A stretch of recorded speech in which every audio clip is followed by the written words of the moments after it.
C'est une tradition qui résume l'âme des us et coutumes chinoises. Pour une visite officielle d'un chef d'État, les autorités chinoises suggèrent à leurs hôtes de marque un passage utile à des sites qui racontent l'histoire tumultueuse et glorieuse du vaste territoire chinois depuis la préhistoire. Le président de la République Félix-Antoine Tshisekedi Tshilombo n'a pas dérogé à cette tradition en mettant à profit le deuxième jour de son séjour pour se rendre aux différents sites hautement symboliques lui proposés. Première étape, le mausolée de Mao Tse-tung qui accueille la délégation congolaise. C'est sur ce site hautement sécurisé que repose à jamais le leader emblématique et l'homme qui a forgé la Chine et a fait d'elle une nation forte et moderne. Un monument sépulcral situé en plein cœur de Pékin, c'est à cet endroit couvert de marbre qu'est exposé le corps embaumé de celui qui a dirigé des mains des maîtres la République populaire de Chine entre 1945 et 1976, année de sa mort. Occasion pour le couple présidentiel congolais de déposer sa couronne de fleurs sur le tombeau monumental du grand timonier avant de coucher quelques phrases sur le registre placé peu avant la sortie du mausolée. Ainsi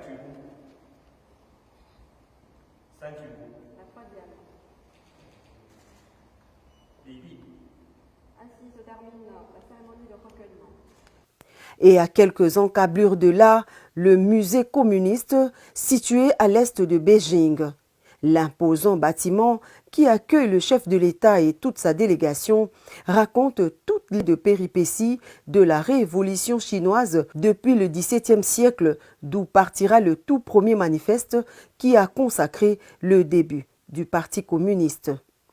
Le couple présidentiel suit avec une attention soutenue le récit d'une civilisation 5 fois millénaire qui a bravé vents et marées jusqu'à se construire une identité unique et respectable à l'échelle mondiale.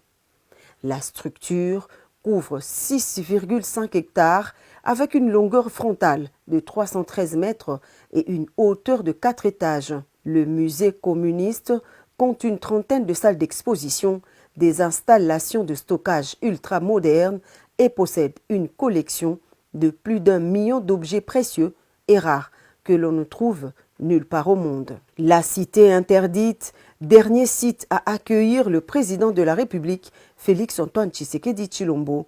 Ce site représente le palais impérial de Pékin dont la construction remonte entre 1406 et 1420, une vaste concession qui s'étend sur 72 hectares et fait partie des palais les plus anciens et le mieux conservés de Chine.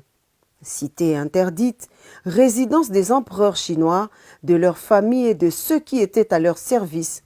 Son accès était strictement interdit au peuple et à toute personne ne faisant partie d'aucune lignée royale.